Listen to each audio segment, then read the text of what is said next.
स्वागत है आप सभी का शर्मिष्ठा एकेडमी में। मैं हूं आपका दोस्त रोहन और आज इस वीडियो के लेक्चर में मैं आप लोगों को खोटा साहित्य के उज्जवल खोंधा नामक जो संस्मरण है उससे जुड़ी हुई महत्वपूर्ण चीजें बताने वाला हूं।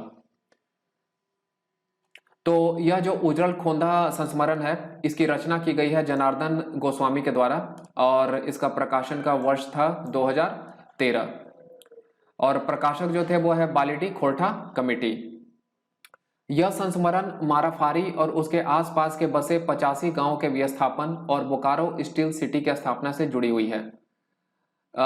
यह जो संस्मरण है इस संस्मरण में माराफारी नाम की एक जगह है और उसके आसपास में जो बसे हुए 85 गांव थे उनके विस्थापन के बारे में बताई गई है। विस्थापन के दर्द को लेखक ने बहुत ही नजदीक से महसूस किया। तो यहाँ पर जो विस्थापन की जो परेशानी थी उस परेशानी को लेखक ने बहुत ही गहराई से और नज़दीकी से देखा, उसे महसूस किया और उसे अपने शब्दों में पिरोकर लिख दिया। और उसके बाद लेखक ने जिस तरह की परेशानियों को अपनी नज़रों से देखा वही सारी चीज़ों को उन्होंने लिख दिया। बेसिकली यहाँ पर विस्थापन के से जुड़ी हुई जो चीज़ें होती हैं वो सारी की सारी बातें यहाँ पर बताई गई हैं कि विस्थापन के दौरान किस तरह की परेशानियां आई। किसी भी स्थान से जब लोगों को विस्थापित किया जाता है तब बहुत सारी परेशानियां होती है। लोग एक स्थान पे रहते हैं, निवास करते हैं और वहां से जब लोगों को हटाया जाता है या दूसरी जगह पे उन्हें बोला जाता है जाने के लिए, तब नाना प्रकार की समस्याएं अराइज होती हैं।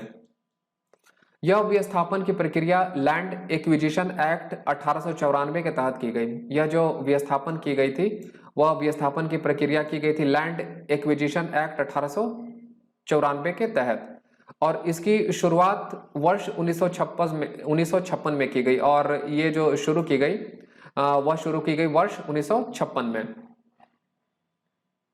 इसमें 60 गांवों को पूर्ण रूप से और 25 गांवों को आंशिक रूप से उजाड़ दिया गया। तो यह जो विस्थापन की प्रोसेस थी इसमें 60 गांवों को पूर्ण रूप से कंप्लीटली और 25 गांवों को पार्शियली उजाड़ दिया गया। बोकारो कारखाना की स्थापना के लिए नापी वर्ष 1960-61 में शुरू की गई। बोकारो जो कारखाना है उसकी स्थापना करने के लिए जो नापी की वर्ष थी वह थी 1960 और 61। उस समय भारत के प्रधानमंत्री जवाहरलाल नेहरू थे। उस समय जो भारत के प्रधानमंत्री थे उनका नाम था जवाहरलाल नेहरू।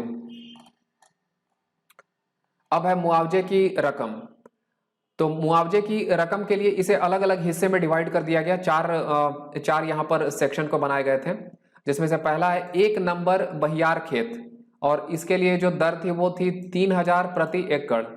दूसरी थी 2 नंबर कनारी खेत और इसके लिए जो दर थी वो थी 2000 प्रति एकड़। तीसरी थी 3 नंबर बाइद खेत जिसके लिए दर थी 1500 प्रति एकड़ और आखिर में है 4 नंबर टाइड खेत जिसके लिए दर थी 400 रुपए प्रति एकड़। जिस समय विस्थापन की प्रक्रिया शुरू हुई थी उस समय माराफारी के अधिकांश जमीन के मालिक सरयू प्रसाद सिंह थे। जब ये विस्थापन के जो प्रोसेस जब शुरू की गई उस समय माराफारी नाम की जो जगह है वहां के अधिकांश जमीन के जो ओनर थे वो थे सरयू प्रसाद सिंह और उस क्षेत्र के विधायक का नाम बिंदेश्वरी दुबे था और उस क्षेत्र के जो विधायक थे उनका नाम था बिंदेश्वरी दुबे। अगर यह वीडियो आप लोगों को पसंद आया हो तो इस वीडियो को लाइक करें, शेयर करें और इस चैनल पर अगर आप पहली बार आए हुए हैं तो कृपया इस चैनल को सब्सक्राइब कर लीजिए।